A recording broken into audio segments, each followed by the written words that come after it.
안녕하세요. 저는 한인리문화연구원의 객원연구원인 박준영이라고 합니다. 오늘은 제가 여러분에게 수카르노에 대한 이야기를 들려드리려고 합니다. 한국 분들이 인도네시아에 도착하면 아마 제일 먼저 듣게 되는 인도네시아 사람의 이름이 수카르노일 텐데요.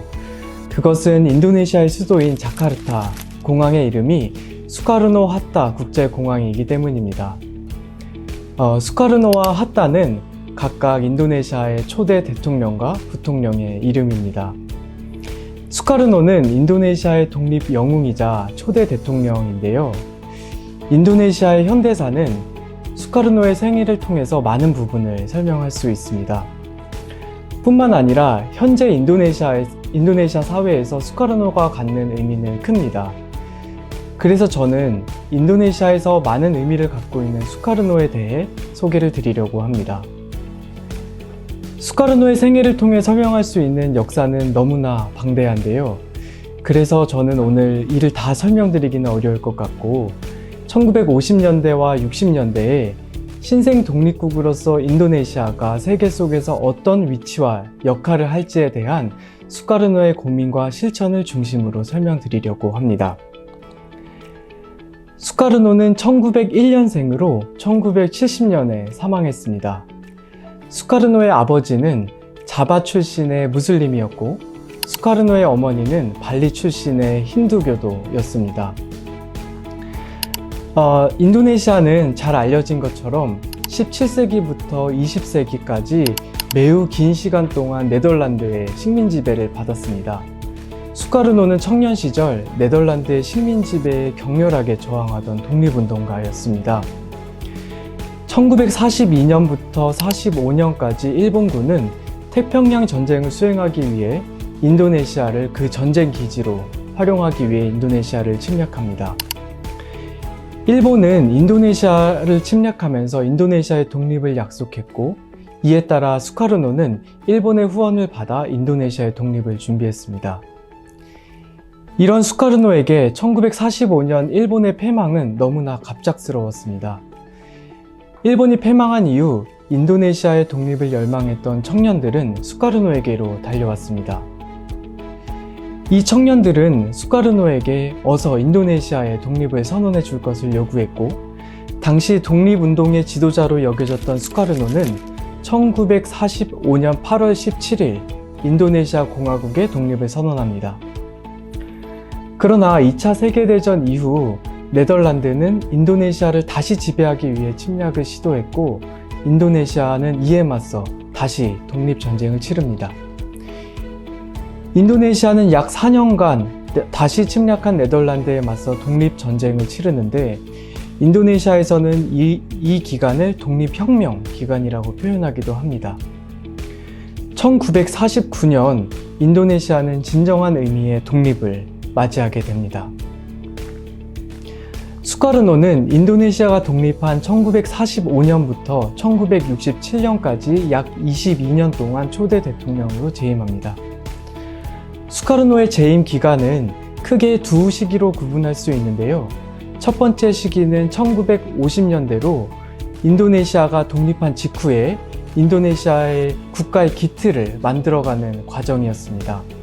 이 과정은 매우 역동적이었으며 당시의 상황은 독립국가를 만들어가는 설렘과 그리고 동시에 많은 기틀이 갖춰져 있지 않은 혼란이 공존하는 시간이었습니다.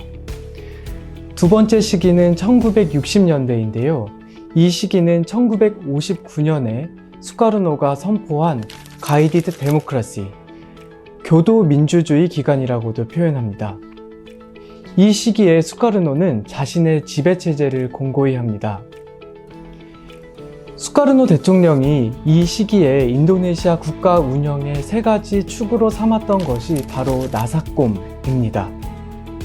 나사꼼은 세 가지 단어를 합친 표현인데요.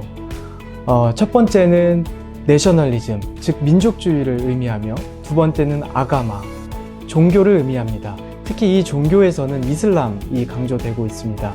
그리고 마지막으로는 코뮤니즘, 공산주의를 의미합니다. 당시에 이 세 가지 세력은 인도네시아 사회를 구성하는 주요 집단이었었고 이 세 축을 중심으로 해서 독립 인도네시아 국가를 만들어 나가려는 수카르노의 의도가 엿보입니다. 이 기간은 독립 이후 매우 혼란스러웠던 인도네시아의 정세를 통합하는 기간으로 평가받기도 하지만 다른 한편으로는 수카르노의 독재 체제를 공고히 하는 기간이라는 비판도 존재합니다. 1967년 공산주의 혁명이 있었고 인도네시아 군부는 이를 진압하며 쿠데타를 일으킵니다. 바로 이어서 수하르토 대통령이 이끄는 신질서 시대가 도래했고 이 기간 동안 수카르노 대통령은 자택연금을 당했고 이 기간 중에 사망하게 됩니다. 독립 인도네시아의 지도자였던 수카르노는 어떤 국가와 공동체를 만들어 갈 것인가, 그리고 이 국가가 어떻게 해방적인 사회를 만들 것이냐를 고민하고 실천했던 지도자입니다. 이러한 수카르노를 간단하게 평가하라고 한다면 저는 수카르노는 민족주의자이자 이상주의자 그리고 낭만주의자였다, 이렇게 표현할 수 있을 것 같습니다. 독립 인도네시아에 대한 수카르노의 꿈은 국제사회에서 인도네시아의 역할에 대한 고민으로도 이어집니다. 저는 이 고민과 실천을 결정적인 두 가지 역사적 사건을 통해서 설명하고자 합니다. 먼저 첫 번째 사건은 반둥회의와 비동맹운동입니다. 비동맹운동은 당시 서구의 식민지배로부터 독립한 신생 독립국들이 식민주의와 제국주의로부터 받은 깊은 상처를 치유하고 국가 발전을 위해 함께 고민하고 실천하는 초국가적 운동이었습니다. 비동맹운동은 당시 서구가 주도하는 자본주의와 공산주의 두 블록의 경쟁에 신생 독립국들이 휘둘리지 말고 독립적인 지위에서 해방적이고 정의로운 질서를 만들자는 의미를 담고 있습니다. 비동맹운동이 탄생한 데에는 1955년 반둥회의 혹은 아시아 아프리카 회의로도 불리는 이 회의가 굉장히 중요한 역할을 했습니다. 이 반둥회의에는 총 29개국이 참석했으며 이 회의의 결과로 반둥 10원칙을 도출했습니다. 이 반둥 10원칙은 이후 비동맹운동이 출현하는 뿌리로 역할을 했고 비동맹운동이 기능하는 기둥으로 작용하기도 합니다. 당시의 대표적인 신생 독립국이었던 인도의 네루, 그리고 이집트의 나세르, 그리고 중국의 저우언라이 등과 함께 수카르노는 비동맹운동의 주요 리더였습니다. 수카르노는 신생 독립국의 지도자들을 인도네시아의 반둥으로 초대하며 매우 감격했을 것입니다. 당시 수카르노의 심정이 잘 담긴 반둥회의의 개최 선언문의 일부를 읽어드리도록 하겠습니다. 나는 여기에 모인 여러분을 바라보면서 감동으로 가득 차 있습니다. 나는 우리나라, 즉 인도네시아가 여러분을 초청한 데에 자부심을 느낍니다. 나는 여기에 우리의 조상들과 우리들, 그리고 다음 세대의 희생과 열망으로 모여 있다고 생각합니다. 이 회의에 대표로 참석한 우리의 책임이 가볍지 않습니다. 아시아와 아프리카의 국가들은 이러한 문제에 대한 해결책을 찾기 위한 자신들의 역할을 피할 수 없습니다. 왜냐하면 그것이 독립이 가진 책임의 일부이기 때문입니다. 서구가 주도하는 두 블록으로부터 비동맹적인 위치에서 보다 자유롭고 해방적인 질서를 만들겠다는 비동맹 운동은 간혹 중립주의와 혼동되기도 합니다. 혹자들은 비동맹 운동이 중립주의와 다를 바 없다고 비판하는 것인데요. 수카르노는 당시에도 이런 비판을 잘 인식하고 있었고 한 연설에서 수카르노는 이러한 비판에 적극적으로 반박합니다.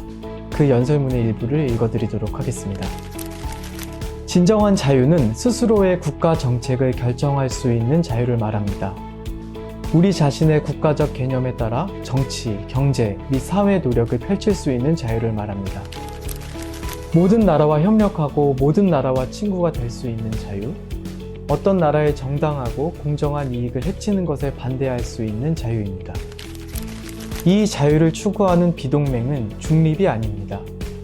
비동맹은 자기 자신의 현실과 동떨어진 채 초연한 자세를 취하는 사람의 경건한 태도가 아닙니다. 비동맹은 평화, 사회, 정의에 대한 적극적인 헌신이며 진정한 자유를 추구합니다.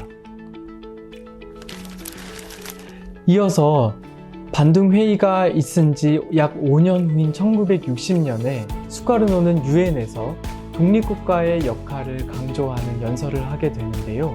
이 연설문의 제목은 To Build the World Anew, 새로운 세계를 건설하기 위하여 라는 제목으로 한 연설입니다. 이 연설문은 당시 서양에서 온 국가 대표들 앞에서 호통을 치듯이 한 연설로 또 유명한데요. 그 연설문의 주요 대목을 소개하도록 하겠습니다. 1945년의 역사적인 날로부터 세계가 변했고 역사는 진보했습니다. 이 총회에서 우리는 우리가 상상하고 꿈꾸었던 미래의 세계에 대해 논의해야 합니다. 나는 한 국가의 독립과 주권은 보석보다 단단하고 빛나며 훨씬 더 소중한 것이라 믿습니다.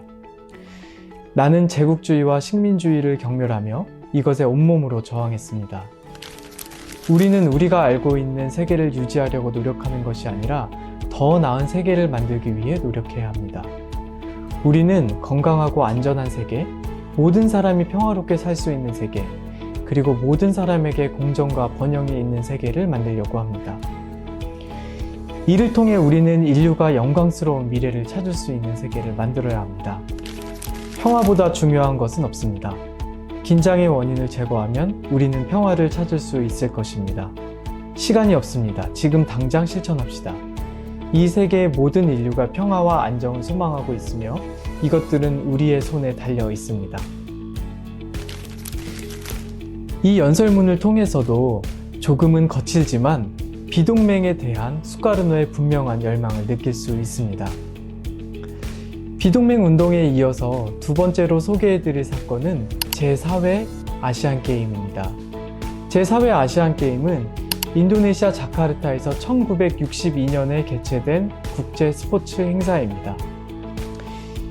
이 아시안게임은 인도네시아가 1949년 진정한 독립을 이룬 이후에 약 13년 만에 개최한 국제 스포츠 대회였었는데요. 이 아시안게임을 통해서 수카르노는 인도네시아가 식민 지배의 상처를 딛고 일어섰다는 것을 세계에 알리고 싶었습니다. 이 대회에서 일본에 이어 인도네시아는 종합성적 2위의 성적을 거두었고 한국은 이 대회에서 6위를 했었습니다.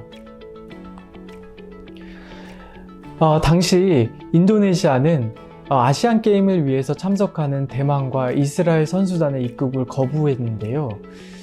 이 조치는 당시 비동맹 운동을 활발히 펼치고 있던 수카르노의 시각에서 대만과 이스라엘은 지나치게 한 블록에 의존하고 있는 국가로 여겨졌기 때문입니다.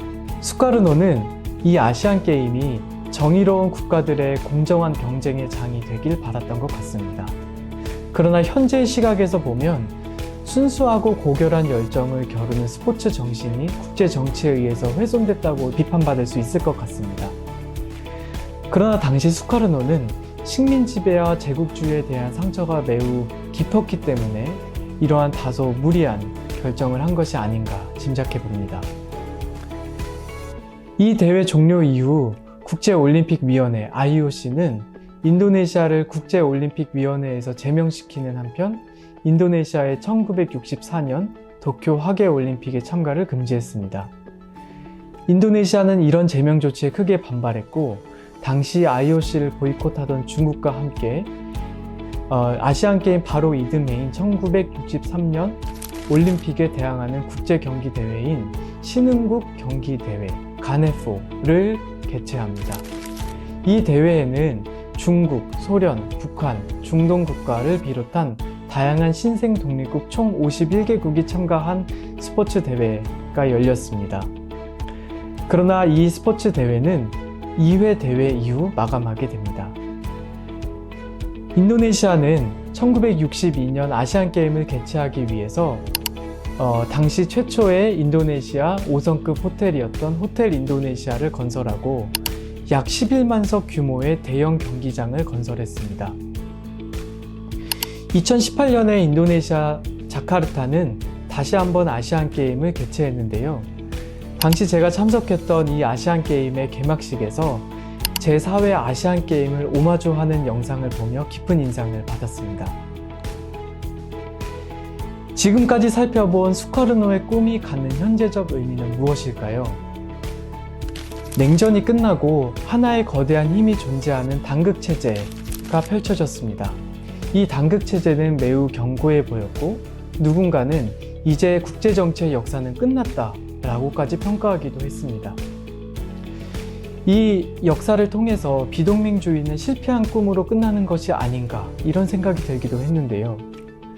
그러나 현재 상황에서 우리는 비동맹 운동을 다시 고민할 수 있습니다. 우리가 처한 현재의 국제 질서가 과연 최선인가? 이런 질문을 던질 필요가 있는 것입니다. 전쟁이 계속되고 우리 한반도도 이 전쟁으로부터 자유롭지 않습니다. 빈곤과 불평등 문제는 좀처럼 해소되지 않고 있고 최근에는 기후위기 문제가 국제사회의 주요 문제로 대두되고 있습니다. 과연 식민질서는 끝났는가? 세계전쟁과 식민지배 이후 더 나은, 더 해방적인 세계를 만들기 위해서 우리는 얼마나 노력했는가? 이러한 반성적인 질문을 던질 필요가 있습니다. 이 답변하기 난처한 질문에 답하는 과정에서 누구보다 치열하게 이 문제를 고민했던 수카르노의 생각과 꿈을 참고할 필요가 있습니다. 현재 이 절망적인 세계 질서에 대한 대안적인 고민들은 수카르노의 고민과도 맞닿아 있습니다. 정의와 평화를 위한 수카르노의 거칠지만 낭만적인 꿈은 현대 인도네시아가 여전히 간직하고 있습니다. 2018년에 북미 정상회담이 열릴 때 제3국에서 그 회담을 개최하기로 하면서 어느 곳에서 북미 정상회담이 열릴지에 대해서 전 세계가 주목했습니다. 이 시기에 인도네시아는 우리가 북미 정상회담의 장소를 제공하겠다고 적극적으로 제안했습니다. 또한 2023년에는 인도네시아가 두 가지 주요 국제 이벤트를 개최했는데요. 먼저 G20 정상회담, 발리에서 열린 G20 정상회담에서는 인도네시아는 우크라이나와 러시아 사이의 중재를 위해서 노력했고, 아세안 정상회담에서는 미얀마 문제 해결을 위한 논의를 주도하기도 했습니다. 그리고 인도네시아로부터 독립한 동티모르를 아세안 국가로 인정하며 그들을 국제사회로 초대하는 손을 내밀기도 했습니다. 이러한 예들을 통해서 수카르노의 꿈이 아직 인도네시아에 선명하게 남아있는 것을 확인할 수 있습니다. 수카르노의 이상적이었지만 거칠고 투박했던 꿈이 조금씩 다듬어지는 과정을 보는 것 같습니다. 혼란스러운 국제사회에서 수카르노의 꿈을 품고 영향력을 확대하는 인도네시아의 역할에 앞으로 주목할 필요가 있을 것 같습니다. 이것으로 오늘 저의 수카르노에 대한 이야기를 마무리하도록 하겠습니다. 감사합니다.